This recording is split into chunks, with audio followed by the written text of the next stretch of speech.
बिस्मिल्लाहिर्रहमानिर्रहीम नाज़रीन प्रोग्राम आवाम जे आवाज़ सां गॾु मां आहियां अवां जो मेज़बान सरदार अली लाको। नाज़रीन अॼु जे प्रोग्राम में इंतिहाई अहम जेको आहे सियासी मामले ते असां ॻाल्हाईंदासीं, जंहिंमें न सिर्फ़ु आज़ादु जम्मू कश्मीर जी चूंडुनि खे तकरारी बणायो वियो आहे, पर हीउ पाकिस्तान जे बहस में हिकु अहम नुक़्तो थी वियो आहे जंहिं ते डिस्कशन ऐं बहस हले पियो। ऐं इन ई मामले ते असां वधीक ॻाल्हाईंदासीं जीअं त ॿई पासा बयानबाज़ीअ जो सिलसिलो जारी आहे, जलसा थियनि पिया ऐं जलसे में हिक ॿिए ते सख़्तु तनक़ीद कई पई वञे। नवाज़ लीग जे तरफ़ां बि सख़्तु तनक़ीद कई पई वञे, बिलावल भुट्टो जे तरफ़ां बि सख़्तु तनक़ीद कई पई वञे। बिलावल भुट्टो जो चवणु आहे त जेके पहिरें मरहले में इलेक्शन थी उन मरहले में जेको आहे सो मुकमल धांधली कई वई आहे। नून लीग जे तरफ़ां पोलिंग में जेको आहे बाहियूं ॾिनियूं वियूं आहिनि, माण्हू मारिया विया आहिनि ऐं असां इन जेको आहे सो पोलिंग जेकियूं थियूं या इलेक्शन जेकियूं थियूं उन्हनि खे असां मुस्तरद कयूं था, उन्हनि खे असां कोन था मञूं ऐं मुतालबो कयो आहे इलेक्शन कमीशन खां त असां जेको आहे इते वरी जेको आहे इलेक्शन कराइणु चाहियूं था, वरी पोलिंगूं कराइणु चाहियूं था। उन ते ई मरियम नवाज़ जो बि बयानु साम्हूं आयो आहे। उन बि सख़्तु पीपल्स पार्टी ते तनक़ीद कंदे चयो आहे त हे जेको अवामी मैंडेट आहे ऐं इहा कारकर्दगी पंजाब जी डेवलपमेंट ऐं पंजाब जी कारकर्दगी खे ॾिसी करे अवाम जेको आहे सो कश्मीर जे अवाम असांखे वोट ॾिनो ऐं असांखे सीटूं ॾियारियूं आहिनि। त नाज़रीन मां तव्हांखे ॿुधाईंदो हलां त टोटल जेको आहे सो पहिरियों मरहलो थी गुज़रियो, उन में 13 टोटल सीटूं जंहिंमां 8 मुस्लिम लीग नून खटे चुकी आहे ऐं 5 सीटूं जेको आहे सो पाकिस्तान पीपल्स पार्टी खे मिली सघियूं आहिनि। इन ते ई असां जेको आहे सो वधीक ॻाल्हाईंदासीं त अहिड़ा क़िस्म जा जीअं उज़मा बुखारी बयानु ॾिनो आहे, हितां शर्जील मेमून बयानु ॾिना, त अहिड़ा तनक़ीदी हिक ॿिए ते वार जारी आहिनि ऐं शदीद वार कया पिया वञनि। सियासत में हिन महिल ॾिसिजे त गर्मी पद इलेक्शन जे करे हाइ लॻो पिया, पर सुवाल उहो आहे त छा आज़ादु कश्मीर जूं चूंडूं वाक़ई शफ़ाफ़ हुयूं या छा धांधलीअ जा इल्ज़ाम सियासी बयानबाज़ी आहिनि या हक़ीक़त में को धांधली कई वई आहे या वरी उन जा सबूत मौजूदु आहिनि। इन ई मामले ते असां जेको आहे पंहिंजे पैनलिस्ट सां ॻाल्हाईंदासीं। हिन वक़्तु असांखे अॻूणे वफ़ाक़ी वज़ीर सीनियर पाकिस्तान पीपल्स पार्टी जो रहनुमा मौला बख़्श चांडियो जॉइन कयो आहे। चांडियो साहिबु, जीअं त कश्मीर में इलेक्शन थी गुज़री ऐं उन में नताइज अव्हां जे अॻियां आहिनि त पाकिस्तान मुस्लिम लीग नून सोभारी थी आहे, इन ते तव्हां छा चवंदो? ॾिसो, पार्टियूं खटींदियूं आहिनि, हाराईंदियूं आहिनि, इन में तजुर्बे जी ॻाल्हि कान्हे ऐं अहिड़ी का बि इलेक्शन न आहे जंहिंमें इल्ज़ाम बि लॻनि, पर पूरा इल्ज़ाम बि लॻंदा आहिनि। पर हिन में इन इलेक्शन में त बिलावल साहब बाक़ाइदे सबूत पेश कया आहिनि। केतिरनि ई सीटुनि ते हुनजो ज़बरदस्ती वोटिंग विझणु, ईंदड़ कूड़ा वोट विझणु ऐं रिज़ल्ट में तब्दीली करणु, उहो त बिल्कुलु सबूतनि सां थी आहे। अॼु मूं ॾिठो वेठे उम्मीदवारनि ॻाल्हायो आहे असेंबली में त यार असांजा त हीउ न हासिलु आहे, असेंबली में तक़रीर कयो। तंहिंजे करे धांधली हुई वॾे पैमाने ते। ऐं सची ॻाल्हि हीअ आहे त मुस्लिम लीग नून जो नालो आहे, उहा धांधली असां खटींदी कान्हे सवाइ चंद हल्कनि जे।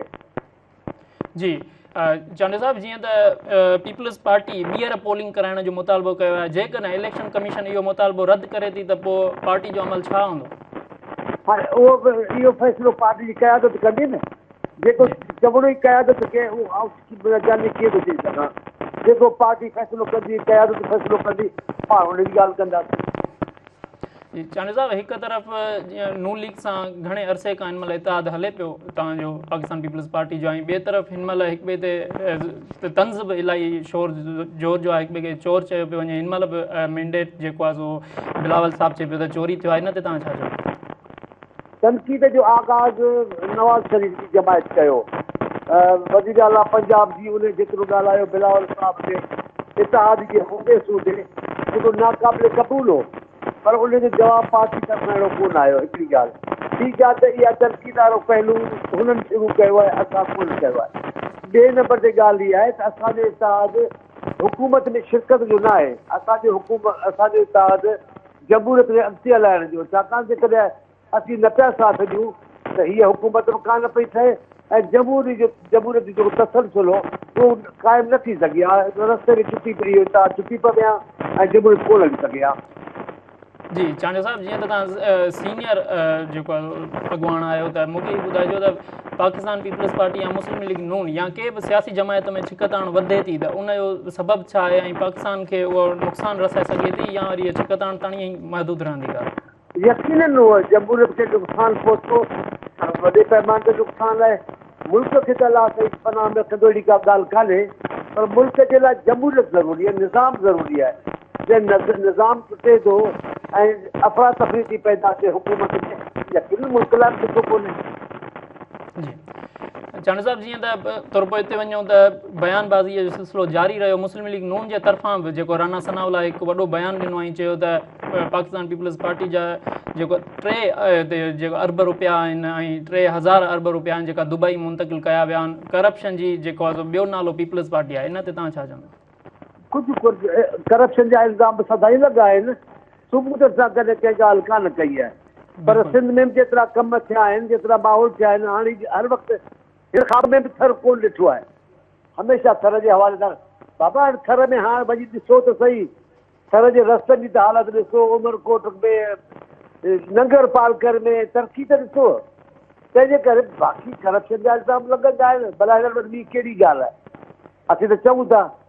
ऐं आऊं तव्हांखे चवां थो मुस्लिम लीग नून इलाइक़ा परस्त जमायत आहे, नस्ल परस्त जमायत आहे। उनखे ॿी जमायत जो या ॿी क़ौम जो माण्हू पढ़ंदो ई कोन्हे, उहो सिर्फ़ु नस्ली ॻाल्हि कंदी आहे। सॼी उमिरि कई आहे। असां त आऊं कारकुनी हैसियत में पीपल्स पार्टी इन इतिहाद जो मुखालिफ़ रहियो आहियां। जी जी चांडा साहब तव्हां चओ पिया इलाइक़ाई जमायत आहे, तव्हां पहिरियां बि काफ़ी इंटरव्यूज़ में इहो ई चयो आहे त इलाइक़ाई जमायत आहे मुस्लिम लीग, पर इन खां धार छो पई थिए पार्टी हिन वक़्तु? ॾिसो हिकिड़ो पीरियड आहे जंहिंमें असीं चाहियूं था जमहूरी अमल हले, असीं धार था थियूं त असांजूं मिनिस्ट्री थोरी आहिनि जो फुलिजी वेंदियूं, पर धार थियण सां जे करे हिन जे सिस्टम खे नुक़सानु थिए, जमहूरी अमल खे नुक़सानु थिए, उहो पीपल्स पार्टी कोन चाहींदी। पीपल्स पार्टी चवंदी आहे त हर नुक़सानु सही बि जमहूरियत खे हलाइणु खपे। जी चांडा साहब जीअं त आज़ाद कश्मीर जी इलेक्शन तव्हांजो पहिरियों मरहलो तव्हांजे साम्हूं आहे, पर ॿियों मरहलो बि ईंदड़ 2 अगस्त ते थींदो, तव्हां छा था सम्झो उहो शफ़ाफ़ थींदो या उन में बि इहा ई हालत हूंदी जेकी हाणे आहे? मुंहिंजे ख़्याल में जिते नून लीग जी हुकूमत आहे उते त इहो ई हाल थियणो आहे, ॿियो त कुझु कोन थियणो। जी उतां जा इदारा आज़ादाराना कमु करनि पिया या उतां जे इदारनि में अव्हांखे शक शुबा ऐं तहफ़ुज़ात आहिनि? ॾिसो जेको अमल आहे उन ते तबसरो कंदासीं, घटि में घटि ॿियनि इदारनि जी ॻाल्हि नथो कयां, पर जंहिंजे हवाले इलेक्शन आहे जंहिं इदारे जे, उन त पंहिंजी कारकर्दगी का सुठी कोन ॾेखारी आहे। ठीकु मौला बख़्शा, तव्हां मिरान टीवी खे टाइम ॾिनो, अव्हांजी वॾी महिरबानी। नाज़रीन तव्हां चांडो साहिब जी ॻाल्हि ॿोल ॿुधी, हिते हिकु वठूं था ब्रेक खां पोइ वरी असीं हाज़िर आहियूं। वेलकम बैक नाज़रीन ॻाल्हि ॿोल जे सिलसिले खे अॻिते वधाईंदासीं ऐं हाणे असां सां लाइन ते आहे राजा अंसारी मुस्लिम लीग नून जे तरफ़ां सिंध जो तर्जुमान आहे। राजा साहिब प्रोग्राम में भलेकार, जीअं त तव्हां ॾिसो पिया आज़ाद कश्मीर में इलेक्शन ऐं सियासी छिकताण हली रही आहे, पर हाणे जेको आहे इलेक्शन जी सूरत हाल खे तव्हां पाण कीअं था ॾिसो ऐं इल्ज़ाम बि लॻा आहिनि ॾाढा, इन्हनि खे तव्हां कीअं था ॾिसो? जी मां सम्झां थो त इलेक्शन जो माहौल आहे, तमामु जमातूं उते जेके कश्मीर में इलेक्शन वञनि पियूं उन्हनि पंहिंजा उम्मीदवार बीहारिया आहिनि, पंहिंजे मंशूर मुताबिक़ उहे इलेक्शन विढ़नि पिया। पर मां सम्झां थो त पाकिस्तान पीपल्स पार्टी जे को चेयरमैन जनाब बिलावल ज़रदारी साहब जे तरफ़ां जेके बयानात आया आहिनि उन्हनि हिकिड़ी शिदत ज़रूरु उन में पैदा कई आहे। ऐं मां हिकिड़े सियासी वर्कर जे हैसियत में जेको मुंहिंजो तजियो आहे उहो इहो आहे त तव्हांखे ख़बर आहे त 2024 जी इलेक्शन खां पोइ पाकिस्तान तहरीक इंसाफ़ हिकिड़ो बयानिया ठाहियो ऐं उहो बयानियो इहो हुयो त पीपल्स पार्टी ऐं नून लीग ॿई फॉर्म 47 जी पैदावार आहिनि। ऐं उन बयानीअ खे हिन वक़्तु इहो हमेशह PTI जी तर्ज़ सियासत रही आहे त इलेक्शन जेकॾहिं हाराईंदा आहिनि त न मञींदा आहिनि। पीपल्स पार्टी जी तर्ज़ सियासत न हूंदी हुई। पीपल्स पार्टी त मोहतरमा बेनज़ीर भुट्टो खे जॾहिं सिर्फ़ु 17 सीटूं मिलियूं पोइ बि मोहतरमा बेनज़ीर भुट्टो मैंडेट खे तस्लीम कयो ऐं जमहूरी प्रोसेस जो हिसो बणिजी। पर हिन वक़्तु लॻे थो त जेका पॉपुलरिस्टिक वेव आहे पूरी दुनिया में सियासत जी, उनखे सम्झंदे जनरेशन ज़ी जे मां सम्झां थो नक्शे क़दम ते हलंदे बिलावल साहब बि हाणे किथे बि कंहिं बि सूरत हाल में शिकस्त क़बूल करण जे लाइ तयारु न आहे ऐं कंहिंजे बि मैंडेट जो एतिराम करण लाइ तयारु न आहे। जिन सभ खां वॾो सबूत इहो आहे त हुननि उहो ई बयानियो बोरो कयो, किराए ते वरितो PTI खां, जेको ख़ुदि PTI इन्हनि जे असांजे ख़िलाफ़ु बयानियो हलायो फॉर्म 47 वारो। हाणे बिलावल साहब ऐं शर्जील मेमन साहब ऐं पीपल्स पार्टी जा ॿिया दोस्त असांखे फॉर्म 47 जी पैदावार था चवनि, जॾहिं त सभु असां जेके खटिया आहियूं उहे सभु 2024 जी इलेक्शन में खटिया आहियूं।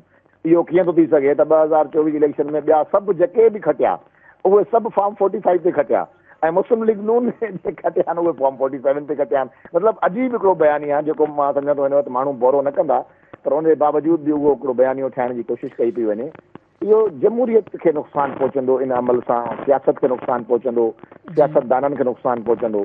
इन न करणु घुरिजे। बाक़ी इलेक्शन आहे, लाज़मी ॻाल्हि आहे, हिक ॿिए जे ख़िलाफ़ तकरीरूं बि थींदियूं आहिनि, हिक ॿिए जे ख़िलाफ़ ॻाल्हियूं थींदियूं आहिनि, करप्शन जा इल्ज़ाम बि लॻंदा आहिनि, ऐं पोइ बिल आख़िर जॾहिं उहो इलेक्शन जो रिज़ल्ट अची वेंदो आहे त पोइ मैंडेट खे तस्लीम करे वरी अॻिते वधिबो आहे। मुल्क जूं मुआशी हालतूं तव्हांजे साम्हूं आहिनि। हिन वक़्तु असां सभिनी खे पाकिस्तान खे मुआशी तौर ते मज़बूत कराइण जे लाइ पंहिंजो किरदारु अदा करणो पवंदो, बजाए हिन जे जो असां इन हद ताईं हलिया वञूं जो पोइ वापसी जो को रस्तो न बचे, राजा साहब जमहूरी क़ुवतुनि खे फ़ाइदो थिए। राजा साहब जीअं त धांधली जेकी थी आहे त उनजा बिलावल साहब चए थो त सबूत मौजूदु आहिनि, तव्हां छा था सम्झो त इहा शफ़ाफ़ चूंड थी आहे, होॾां सबूत बि मौजूदु आहिनि? ॾिसो, हाणे लाज़मी ॻाल्हि आहे, असांजो हिकिड़ो मौक़िफ़ आहे हिन सॼे मामले ते। उहो मौक़िफ़ इहो आहे त जीअं गिलगित बल्तिस्तान में इका दुका वाक़िया पेश आया हुया, उते बि करप्शन जी ॻाल्हि थिए पई। पाकिस्तान तहरीक इंसाफ़ जिन खां हिननि बयानियो वरितो आहे उन्हनि त मुकमल बाइकॉट बि कयो ऐं उन्हनि चयो त सॼी इलेक्शन में धांधली थी आहे गिलगित बल्तिस्तान वारी। पर उन में बि असांजो रिज़ल्ट आहे, असां तस्लीम कयासीं ऐं असां पीपल्स पार्टी जे मैंडेट जो एतिराम कयोसीं। हाणे बि पाकिस्तान पीपल्स पार्टी खे असांजे मैंडेट जो एतिराम करणु घुरिजे। जिन वीडियोज़ ऐं सबूतनि जी बिलावल साहब ॻाल्हि थो करे, इन क़िस्म जा वीडियोज़ ऐं सबूत असां वटि बि मौजूदु आहिनि त पीपल्स पार्टीअ जे माण्हुनि जे घरनि में बैलेट पेपर रखण जी कोशिशि कई वई, पीपल्स पार्टी मुख़्तलिफ़ पोलिंग स्टेशन खे यरगमाल बनाइण जी कोशिशि कई। पर मां सम्झां थो त उहा हिकु या ॿिनि जॻहियुनि ते अहिड़ा वाक़िया थिया जिन ते बि क़ाबू पाइजी वियो हुयो। हिन वक़्तु हुकूमत त पीपल्स पार्टी जी आहे कश्मीर जे अंदरि, वज़ीर आज़म उन्हनि जो हुयो, हर शइ सॼो मैकेनिज़म, सॼी ब्यूरोक्रेसी, सॼी इंतिज़ामिया उन्हनि वटि आहे। पोइ कंहिंजे ख़िलाफ़ था ॻाल्हाइनि? त अवाम हाणे जाॻी चुको आहे ऐं 21वीं सदी में जॾहिं हिकिड़ी सोशल मीडिया जो दौरु आहे त माण्हुनि जी ॾाढो सभु शयूं आहिनि। हक़ीक़त ई आहे त हिन वक़्तु पीपल्स पार्टी जी हुकूमत हुई न हाणे कश्मीर में, पीपल्स पार्टी जी हुकूमत खां माण्हू ख़ुशि न हुया, उन्हनि पीपल्स पार्टी जे ख़िलाफ़ पंहिंजो हिकिड़ो इज़हार कयो आहे ऐं नून लीग जे हक़ में इज़हार कयो आहे, उन्हनि वोट ॾिनो आहे। त पीपल्स पार्टी खे असांजे मैंडेट जो एतिराम करणु घुरिजे ऐं अॻिते वधणु घुरिजे। जी राजा साहब, जीअं त ॿिन्हिनि पार्टियुनि में हिन महिल छिकताण ज़ोर वठी वई आहे, ॿिन्हिनि पार्टियुनि जे पासां जेका बयान अचनि पिया उहे इलाही तिखा ऐं जेका तेज़ बयान आहिनि, पर इन सभ में तव्हां इन मुस्तक़बिल में जेको इतिहाद आहे हिन महिल क़ाइमु दाइमु आहे, पर इनखे तव्हां कीअं था ॾिसो त इहो अॻिते क़ाइमु दाइमु रहंदो?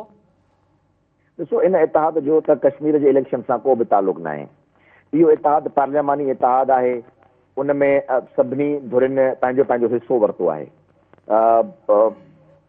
पीपल्स पार्टीअ वटि सभु आइनी उहिदा मौजूदु आहिनि ऐं उहे उन्हनि जो हिसो आहे, लाज़मी ॻाल्हि आहे। उहे सरकार जो हिसो आहिनि त आइनी उहिदा उन्हनि चयो त असां आइनी उहिदा रखंदासीं पाण वटि, आइनी उहिदा उन्हनि वटि आहिनि। ऐं जेके हुकूमती उहिदा आहिनि उहे मुस्लिम लीग नून वटि आहिनि। अहिड़े तरीक़े सां सॼी सिंध में जेतिरा बि असांजा वफ़ाक़ी इदारा आहिनि उन्हनि में पीपल्स पार्टी जी अजारादारी आहे। पीपल्स पार्टी जी मर्ज़ी सां ट्रांसफर पोस्टिंग्स पई थियनि, पीपल्स पार्टी जी मर्ज़ी सां माण्हू पिया लॻनि। हाणे सेप्को जो बोर्ड आहे जेको आहे असांजो, हाणे हालांकि वापडा जेको आहे उहो वफ़ाक़ी इदारो आहे, पर सेप्को बोर्ड जी हाणे तश्कील ॾिनी वई, उन में सभु असांजे पीपल्स पार्टी जा दोस्त मेंबर थिया आहिनि। अहिड़े तरीक़े सां हेस्को में हाणे सभु पीपल्स पार्टी जा मेंबर थियण पिया वञनि।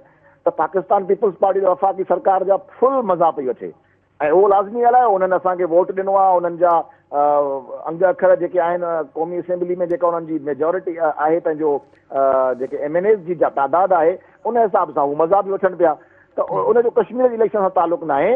कश्मीर जी इलेक्शन कश्मीर ताईं आहे, गिलगित बल्तिस्तान जी इलेक्शन गिलगित बल्तिस्तान ताईं हुई ऐं इलेक्शन ख़तमु थियण खां पोइ असां वरी गॾु वेहंदासीं, वरी हिन मुल्क खे अॻिते वधण लाइ पंहिंजो किरदारु अदा कंदासीं।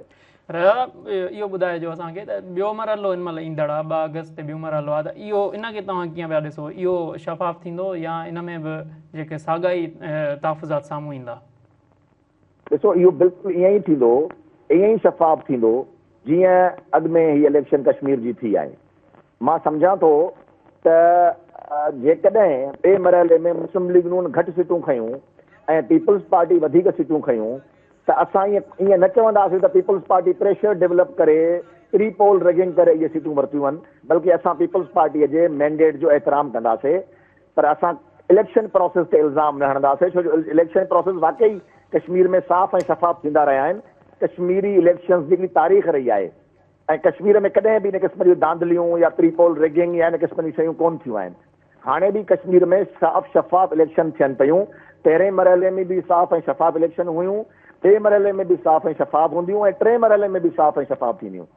पर असां घटि में घटि जेकॾहिं इलेक्शन लूज़ कईसीं या ॿिए मरहले में असांखे घटि सीटूं मिलियूं या न मिलियूं ऐं सभु सीटूं पीपुल्स पार्टीअ बि खटियूं, कोई बि असां धांधली जा इल्ज़ाम न हणंदासीं। ठीकु। राजा साहब मूंखे इहो ॿुधाइजो त हिन महिल जेको बिलावल इलेक्शन मुहिम हलाए पियो, त पोयनि जलसनि में असां नज़र विझूं त उते बिलावल साहिबु हिकु बयानु ॾिनो जंहिंमें चयो त असांखे सही नमूने सां सियासत करण जो, न त मां बि सदर ज़रदारी जो पुटु आहियां, शाहनवाज़ जो भाणे जो आहियां, मूंखे बि ॿिए तरीक़े वारी सियासत अचे थी। इन मां छा मुराद आहे, तव्हां हिन कीअं ॾिठो? ॾिसो, मां त उन वक़्तु ई चयो त असां शुक्र बि अदा कयोसीं त बिलावल साहिब खे मीर मुर्तज़ा भुट्टो बि यादि आयो। पर ॾिसो, इहो बयानु ॾियण खां अॻु में मीर साहिब जे फर्ज़ंद ॾे हलियो वञे, उनजा ख़्यालात पुछे। ॾिसो न, ॾींहुं राति जो फ़र्क़ु आहे। बिलावल साहिबु जीए भुट्टो जो नारो हणण जो क़ाइल आहे, जॾहिं त मुर्तज़ा साहिब जो फर्ज़ंद ज़ुल्फ़कार जूनियर जीए अवाम चवण जो क़ाइल आहे। त इहे ॿ अलॻि अलॻि नज़रिया आहिनि। जेकॾहिं उन्हनि खे मीर मुर्तज़ा साहिबु हाणे यादि आयो आहे त घटि में घटि मीर मुर्तज़ा साहिब जी फैमिली ॾे हलिया वञनि, मीर साहिब जी फैमिली ते हथु रखनि, उन्हनि जूं ॻाल्हियूं ॿुधनि, उन्हनि जे नज़रिये जो एतिराम कनि। इन खां वधीक हाणे मां छा थो चई सघां। राजा साहिबु, असां सां हिन महिल मौला बख़्श चांडियो साहिबु लाइन ते हुयो, उहो सीनियर अॻुवान आहे पाकिस्तान पीपल्स पार्टी। उन जेको आहे मुस्लिम लीग नून ऐं इलेक्शन खे मुस्तरद कयो, मुस्लिम लीग नून आई कश्मीर वारी, उन चयो असां सभु सबूत मौजूदु आहिनि। पर उन सां गॾोगॾु मुस्लिम लीग नून जे बारे में उन चयो त इहा इलाक़ाई जमायत आहे, इहा हमेशह इहा इलाक़ाई सोच रखंदी आहे, इन जी सोच पंजाब खां ॿाहिरि न निकिरंदी आहे। पंजाब में बि अंदरि इलाइक़ा आहिनि जिन ते महदूद इन जी सोच आहे। तव्हां हिन कीअं था ॾिसो? जेकॾहिं सिंध जे गादी वारे शहर कराचीअ में तमामु मज़बूत ऐं ज़बरदस्त क़िस्म जी ऑपरेशन कराए अमनो अमान क़ाइमु कयो वियो ऐं 9-0 ते ताला लॻा, उहो त मुस्लिम लीग नून जे दौर में लॻा, त नून लीग इलाक़ाई जमात कीअं थी? जेकॾहिं सखर ताईं, मुल्तान खां वठी करे सखर ताईं मोटरवे ठहियलु आहे, त पोइ मुस्लिम लीग नून इलाक़ाई जमात कीअं थी? जेकॾहिं हिन वक़्तु कराची में ग्रीन लाइन हले पई ऐं नवाज़ शरीफ़ साहिबु ठाही ऐं हाणे वरी शहबाज़ शरीफ़ साहिबु हुनखे एक्सटेंड पियो करे, त मुस्लिम लीग नून इलाक़ाई जमात कीअं थी? पाकिस्तान पूरे में जिते जिते बि मेगा प्रोजेक्ट लॻल आहिनि, बिजली घर आहिनि, मोटरवेज़ आहिनि, वॾा वॾा कारखाना आहिनि, उते सभिनी ते मुस्लिम लीग नून जूं तख़्तियूं लॻल आहिनि। मुस्लिम लीग नून जे दौर में उहो मेगा प्रोजेक्ट लॻा, त पोइ मुस्लिम लीग नून इलाक़ाई जमात कीअं थी? इलाक़ाई जमात मुस्लिम लीग नून नाहे, बिल्कुलु नाहे। मां मौला बख़्श चांडी साहिब जी इज़त कयां थो, असांजो सीनियर सियासतदान आहे, पर मौला बख़्श चांडी साहिब खे ख़बर हुजणु घुरिजे त पंजाब असेंबली हुजे, गिलगित बल्तिस्तान हुजे, कश्मीर हुजे, KPK हुजे, बलूचिस्तान हुजे, इदन हर जॻह ते मुस्लिम लीग नून जा मेंबर्स मौजूदु आहिनि। सिर्फ़ु सिंध जी इहा बदकिस्मती रही आहे त हिते पैसे जी एॾी वॾी ताक़त इस्तेमालु कई वेंदी आहे इलेक्शन में, जो असांजा ग़रीब जेके वीचारा वर्कर आहिनि उहे हिननि खां इलेक्शन खटे कोन था सघनि। जे असां वटि बि एतिरो पैसो हुजे हा त असां हिते बि पीपल्स पार्टीअ खे ढेर करे ॾेखारियूं आहे तव्हांखे। राजा साहब जी, राजा साहब बसि आख़िरी मूंखे सुवाल जो जवाबु ॾिजो। तव्हां हिन महिल चयो त बिलावल साहिबु जनरेशन ज़ी आहे, उनजे जेको आहे नक्श कदम ते हली रहियो आहे, पर जनरेशन ज़ी मां मुराद छा? जनरेशन ज़ी त इनकलाब पई हाणे नेपाल में ॾिसो तव्हां, जेको आहे सो बांग्लादेश में ॾिसो, इंडिया में हिन महिल ॾिसो, ऐं उनखां पहिरियों श्रीलंका में आंदो, त पाकिस्तान जी जनरेशन ज़ी छा कम जी न आहे छा? न, मां ॾिसो, मां ओवरऑल जनरेशन ज़ी जे हवाले सां न मुंहिंजो उहो मां जेका ॻाल्हि कई, मां उहा PTI ओरिएंटेड जेके माण्हू आहिनि ऐं जेका PTI जो जेको नज़रियो ऐं बयानियो रहियो आहे, मां उन हवाले सां ॻाल्हि कई आहे। जनरेशन ज़ी त ॾिसो हिन वक़्तु नौजवान आहिनि, उन्हनि जी हिकिड़ी पंहिंजी सोच आहे, ऐं पाकिस्तान जी जनरेशन ज़ी त मां सम्झां थो पाकिस्तान सां, पाकिस्तान जी रियासत सां, पाकिस्तान जी हुकूमत सां गॾु बीठी आहे। उहे ॾिसनि पिया त कहिड़े तरीक़े सां उहे कहिड़ा माण्हू आहिनि जेके यूनिवर्सिटीज़ में मेरिट ते लैपटॉप विराइनि पिया, ऐं उहे कहिड़ा माण्हू हुया जिन माज़ी में हिन नौजवाननि खे हथियार उनजे हथनि में हथियार ॾिना। त जनरेशन ज़ी में त असांखे उमेदूं आहिनि, पर PTI जेको बयानिया हिन वक़्तु ताईं ठाहे वेठी हुई, हाणे उन बयानीअ ते बिलावल साहिबु जॾहिं हले थो, त पोइ इन हफ़्ते राय में मां इहा ॻाल्हि कई त जेका जनरेशन ज़ी PTI सां गॾु बीठी आहे, साईं जिन उनजे नक्शे कदम ते हलणु शुरू करे छॾियो आहे। सही। राजा साहब, तव्हां मेरा वक़्तु ॾिनो, अव्हांजी महिरबानी। नाज़रीन, हिते वक़्तु थी वियो आहे हिकु ब्रेक जो, ब्रेक खां पोइ वरी हाज़िर आहियूं। वेलकम बैक नाज़रीन, हमारे साथ जो है सीनियर सहाफ़ी और तज़निगार सैयद एजाज़ साहब मौजूद है। शुक्रिया एजाज़ साहब। हमें ये बताइएगा कि आज़ाद कश्मीर के इंतखाबात जो चल रहे हैं, वो जो तनाज़ा है वो कैसा आप कैसे देख रहे हैं उस तनाज़े को, और वहाँ पे सिक्योरिटी फोर्सेस के ऑपरेशन भी चल रहे हैं, एहतजाज भी चल रहे हैं, इदारों की जो है इन्वॉल्वमेंट चल रही है, उनको आप मजमूई तौर पे कैसा देखते हैं? देखिए, कश्मीर जो है उसमें इस वक्त 2-3 तरह के तनाज़े चल रहे हैं। एक तो ये है कि रावलाकोट में एक एहतजाजी धरना दिया हुआ है, मुजाहिरीन ने एहतजाज हो रहा है रावलाकोट में, اور انہوں نے اناؤنس کر دیا ہوا ہے کہ وہ جائیں گے مظفر آباد کی طرف جائیں گے. ایک تو یہ بڑا غیر معمولی بات ہے. اور یہ جو احتجاج ہو رہا ہے وہاں پر مقامی افراد کا, جس کی قیادت حکومت نے جس کمیٹی کو کالعدم قرار دیا, جوائنٹ عوامی ایکشن کمیٹی, وہ کر رہی ہے, یہ جو احتجاج ہے یہ اپنی جگہ پر جاری ہے. اور دوسرا جو کانفلکٹ ہوا ہے یہ ہوا ہے اس وقت کہ جب اس احتجاج کے اوپر طاقت کا استعمال کیا گیا. آپ کو پتا کہ یہ احتجاج 5 جون سے جاری ہے, جب اس وقت کی جو گورنمنٹ تھی اس نے اس کمیٹی کو اور اس کے لیڈرز کو کالعدم اور دہشت گرد قرار دیا. تو یہ 5 جون سے جاری تھا. لیکن اب آپ کو پتا ہے کہ 3 روز قبل راولہ کوٹ میں جو ہے طاقت کا استعمال کیا گیا ہے, اور پھر میرپور میں بھی ہم نے وہ ویڈیوز دیکھی ہیں, سوشل میڈیا پر وہ ویڈیوز آئی ہیں, اور وہاں پہ جو مقامی لوگ ہیں, مقامی جرنلسٹ ہیں, وہ بھی بتا رہے ہیں کہ وہاں پہ بھی اسی طرح کا رویہ اختیار کیا گیا جو سویلائز نہیں ہے. تو اس سارے معاملے میں وہاں پر آزاد کشمیر میں الیکشن بھی ہو رہے ہیں. ایک مرحلہ ہو چکا ہے جس میں نون لیگ جو ہے وہ لیڈ کر رہی ہے, اور ظاہر ہے پاکستان پیپلز پارٹی اس کی مخالف, بلکہ کمپٹیشن میں پاکستان پیپلز پارٹی تھی. اب بلاول نے وہاں پر دھاندلی کا الزام لگایا ہے, جواب میں مریم نواز صاحبہ نے بھی دھاندلی کا الزام لگا دیا ہے ان کے اوپر, اور کہا ہے کہ یہ خود دھاندلی کے ماسٹر ہیں, اور بتایا جائے کہ قیامت کا وقت تو نہیں آ گیا کیونکہ یہ الزام لگا رہے ہیں. تو پھر دونوں جماعتوں سے, پاکستان پیپلز پارٹی اور نون لیگ سے, ایک دوسرے کے خلاف بیانات آئے. لیکن آج کچھ اچھے مناظر بھی آئے کہ امیر مقام جو کہ وزیر اعظم ہیں, جو کہ وزیر ہیں کشمیر, امور کشمیر کے, وہ ہمیں نظر آئے ہاتھ ملاتے ہوئے, مانکا کرتے ہوئے فیصل ممتاز راٹھور سے, جو کہ پاکستان پیپلز پارٹی کے ہی ہیں اور پرائم منسٹر آزاد کشمیر کے. تو یہ سارے تنازعات بھی اپنی جگہ جاری ہیں, پولیٹیکل تنازع تو جاری ہے, لیکن اصل ایشو ہے لوگوں کے احتجاج کا, وہ بدستور وہاں پہ جاری ہے. جی اعزاز صاحب, جیسے کہ آپ دیکھ رہے ہیں کہ مسلم لیگ نون کہہ رہی ہے کہ ہم عوامی مینڈیٹ لے کے آئے ہیں, پیپلز پارٹی کہہ رہے ہیں ان کو عوامی مینڈیٹ نہیں ہے, اور یہ جو ہے جو الیکشن کو مسترد کیا ہے اور پولنگ کو ری پولنگ کرانے کا مطالبہ بھی کیا ہے, ایک دوسرے پہ طنز بھی جاری ہے. کیا یہ ہوا اسلام آباد تک جائے گی, اور جو اتحاد ہے گورنمنٹ کا اس کو کوئی کچھ نقصان کا آپ کو لگ رہا ہے کوئی اشارہ؟ دیکھیں, یہ گورنمنٹ کے اتحاد کو کوئی خطرہ اس لیے نہیں ہے کہ یہ پارٹیاں جس میجک وانڈ سے جڑی ہوئی ہیں وہ میجک وانڈ ہی ان کو لیڈ کر رہی ہے, اور وہ میجک وانڈ ہی چیزوں کو چلا رہی ہے.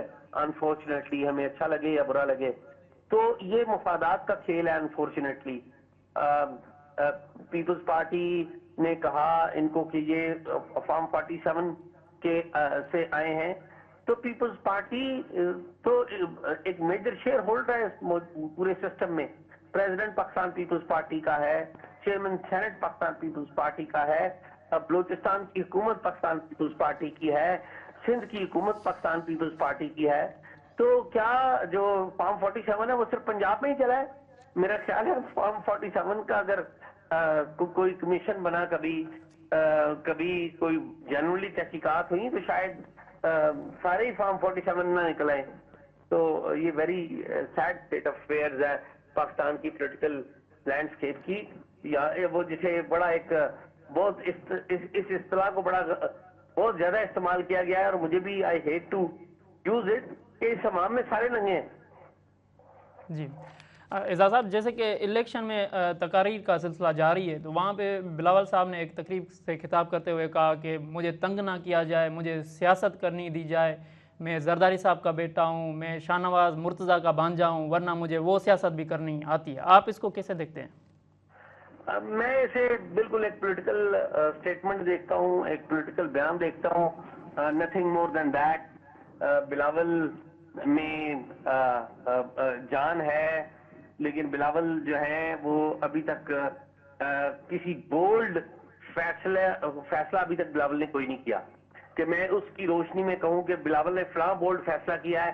تو ابھی وہ اناؤنس کریں گے اور پیپلز پارٹی حکومت سے نکل جائے گی, صدر زرداری صاحب استعفیٰ دے دیں گے, یہ سندھ اور بلوچستان کی حکومتیں چھوڑ دیں گے. ایسا نہیں ہوگا. تو میرا نہیں خیال کہ بلاول کا جو سٹیٹمنٹ ہے اس میں اس کی لائٹ میں ہم کو دیکھیں کہ کوئی بہت ہی بولڈ اقدامات, میرا نہیں خیال کہ ایسا کوئی ہونے جا رہا ہے. جی اعجاز صاحب, جیسے کہ دوسرا مرحلہ آنے والا ہے 2 اگست کو دوسرا مرحلہ ہے, آپ اس کو کیسے دیکھتے ہیں؟ اگر وہ بھی پیپلز پارٹی ہار جاتی ہے تو پیپلز پارٹی کا ابھی کا مطالبہ یہ ہے کہ الیکشن دوبارہ کراؤ, اور پھر بھی مطالبہ یہ رہا تو الیکشن کمیشن اور مسلم لیگ نون یہ بات مانیں گی دوبارہ الیکشن کی؟ میرا نہیں خیال کہ وہ مانیں گے. پیپلز پارٹی کے پاس زیادہ سے زیادہ ایک آپشن ہوگا کہ وہ جو تیسرے مرحلے کا انتخاب ہے راولہ کوٹ کا, اس کا بائیکاٹ کر دیں. تو اور کہیں گے جی ہم الیکشن ریزلٹس کو نہیں مانتے.